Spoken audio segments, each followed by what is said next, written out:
Tell us about the history of MDMA. Well, it was created by Merck Labs back in 1912, and they didn't know quite what to do with it. They put it on the shelf, and it wasn't taken off the shelf until the 1970s when a chemist in Northern California named Sasha Shulgin decided to experiment with it by recreating it and giving it to himself, his wife, and his friends. And they realized that this was something quite special. He started giving it to therapists in Northern California in the 1970s. Therapists immediately recognized it after trying it themselves, and of course it was all legal at that point.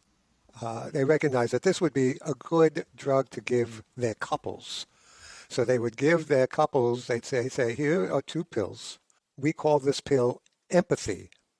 Go home, take it, and see what happens between the 2 of you. And the couples would come back and report great progress in their relationship. And that's how it was used throughout much of the 1970s.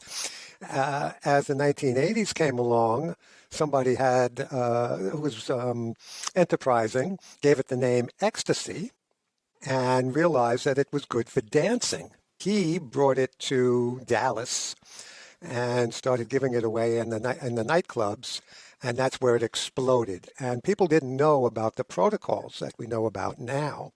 They didn't know that if you're dancing in a nightclub all night long where it can get hot, your body can overheat, and if you don't adequately hydrate, you can really have a problem. So people started going to the ER, and so the police started getting involved, ambulance drivers and the politicians, and so then they decided to shut it down.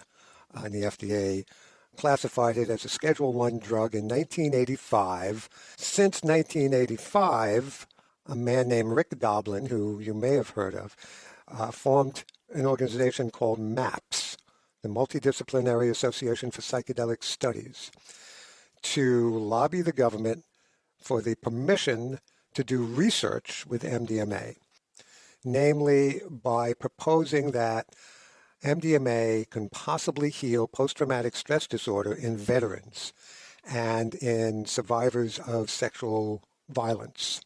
Now in 2022, this research is in phase 3. So far, the results have been outstanding. And you have to understand, these are people who responded, they're at the end of their ropes. These are people, these phase 3 trials, who respond to no other treatment. Antidepressants don't help them.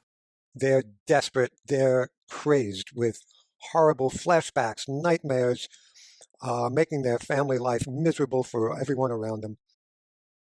After these 3 sessions with MDMA, interspersed with therapy sessions, 2/3 of the people in the experimental group no longer met the qualifications for PTSD. Wow. Which is an astounding result. That's unbelievable.